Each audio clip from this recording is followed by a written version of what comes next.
and that's part of the game. I think that's what makes it interesting. Okay, well, we have a traditionalist, a purist up here in the booth with me this evening. I agree. I don't think we should. I don't think there's any way that we should give them an opportunity to know where that stuff is. Oh, bad break for Jeanne Maiden. The 8-pin wiggled around a little bit, and Jeanne kind of scratching her head. What's she going to have to do now? Jeanne just not getting through the ball quite crisp enough. She's just a little bit slow through the ball, not quite getting the drive she needs. You can see the ball get flapped right here, the 5-pin going in front of it, almost catching it, knocking it backwards, but not good enough. I don't know, one of the things that you and I chatted about before the telecast this evening, you told me that throughout the week when you threw the ball half pocket, there were all sorts of crazy leads, and there's a good indication there. You don't see many 8-10s anymore with the urethane bowling ball. You're exactly right. The pinfall was just strange. That's all we can really say. We haven't really seen pinfall quite like this. I don't really know the explanation for it.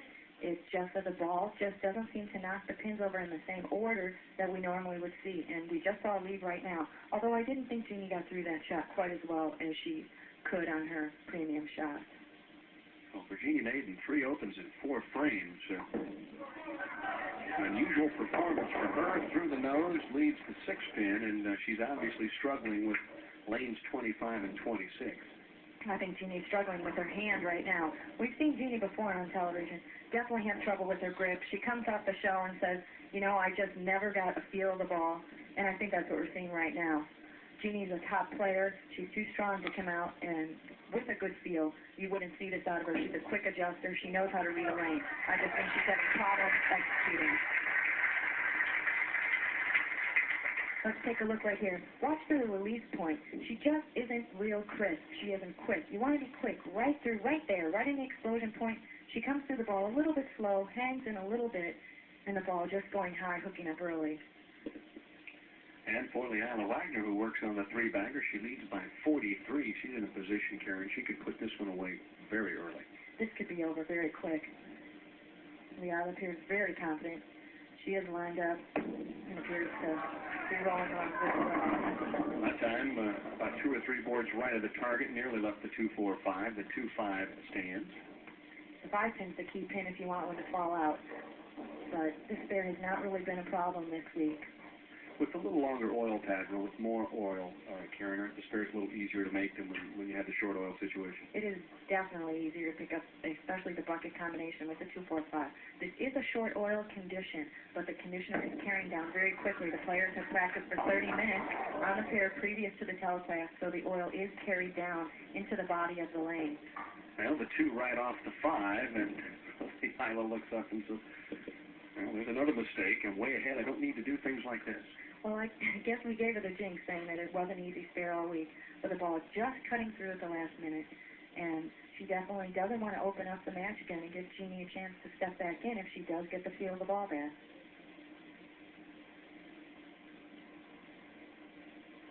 Good speed on that shot. Once again, tries to come up with a light hit, but leaves the half-10. Next in line, 27-year-old Jerry Edwards of Matson, Illinois. Lisa Wagner qualifies number 2. And Carol Giannotti of Perth, Australia, will try and win her 2nd title out of the past 3 weeks. She is the top seed. Well, we'll go cross lane for this spare. Again, because of the amount of conditioner, it has not been a difficult. And you can see this ball sliding off. Well, she and Jeanne Maiden both missed the 10-pin on the left-hand lane, and at this stage in the early going of this match, it's whoever can make a spare will probably win. You can see this ball hitting the conditioner right there, sliding way off to the right, never having a chance to really grab and come back. When she started the frame, she led by 43. Now it's an 18-pin advantage. Jeanne's within striking range. Better roll on that shot. Did she hit the break? No. 7-pin wiggles for a moment, but does not fall. She had thrown a much better shot, as you said. She came through the ball quickly. She went up light, gave it a good chance to strike, not being able to tip out the 7-pin. Well, something good has to happen for one of these 2 players. Jeanne Maiden is 0 for 5 thus far this year in championship round play. Leila is 1 and 2, so both players, when they have made it to the championship round, haven't been able to take advantage in advance. So both being a little snake-bitten on television. Jeanne, I know, having a lot of hand trouble this year, and it's hard to get under the heat of the light and to get a good grip if you're experiencing hand problems. If you take a look at the numbers throughout the week on this pair, lanes 25 and 26, Jeanne Maiden averaged 224.3. Leila was at about 196.5, and our 5 finalists together averaged about 195. So it was a medium to moderate scoring pair, but Jeanne had the best luck of the 5 qualifiers. It was not one of the higher scoring pairs, as you said. Players having a bit of a problem throughout the field. Trying to get back on track, get something started. Left-hand lane is hooked more, and it does one more time, and now it's the 410. So Jeanne Maiden has provided herself with a number of split opportunities here this evening, all the version that are difficult to make. Well, you definitely don't want to leave pins that are a lane's length away from each other. That's a good assessment there. And I have to try and slide the 4 over. Does she give it room? No! Very close indeed. Well, another open for Jeanne Maiden. Leila Wagner leads by 32. We'll be back with a conclusion right after this. Match number 1, and it's been survival of the fittest at this point in time. Our 2 players are both 13 frames. We have 7 opens on 13 frames. Well, I don't think this is stage fright. No. I think that they're definitely... players.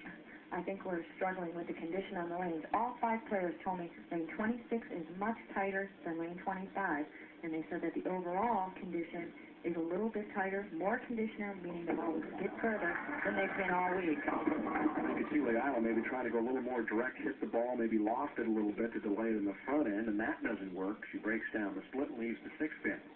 190, 195 could be a big-time game here. Between these 2 players, Leila and Jeanne both rely on the ball to finish in the back end. They rely on the ball to come back to the pocket. When our next 3 players, Jerry, Lisa, and Carol, we're going very direct. They don't count on a lot of break in the back end. I think that would have to give the advantage to those 3 over these 2 because they are struggling. They're trying to send the ball up to the head pin, and they're just overcorrecting it going through the nose. Well, the hardest thing that a player can, I think, do, especially when you get to the championship round, is be able to swing the ball a little bit throughout the week and get the feel for doing that. The equipment is drilled that way, and all of a sudden you get to the telecast, and they're tight. You can't send it right. You got to square everything up, and that's not an easy adjustment. No, it's not. It's very difficult. You almost feel as though you're throwing your ball across your body, which you're taught not to do. So it's a very difficult adjustment when you're not used to doing it. Deep in thought on the bench is Jeanne Maiden. Meanwhile, her opponent, Leila Wagner, with a strike in the 8th. And appreciative of the effort. They haven't done many of them here tonight. You take a look at this. Watch how tight she keeps the arm swinging. Very close to the leg, and you see the arm going in front of the head.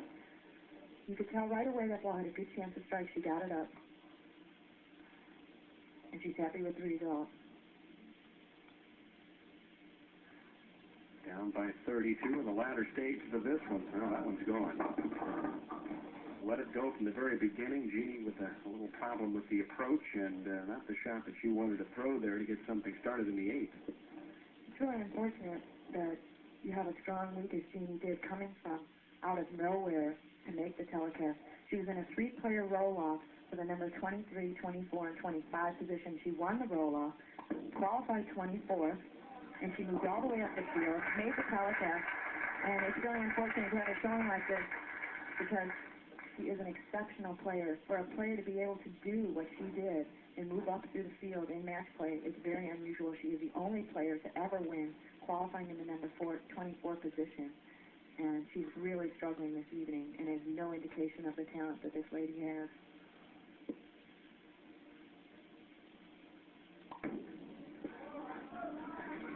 Better late than never continues to make the adjustments on the left-hand lane. This time finally hits the pocket that leaves the 4 pin. A very quizzical look on Jeanne's face. She knows I'm really struggling, and I think she wants to get this over with and move on to next week in Houston.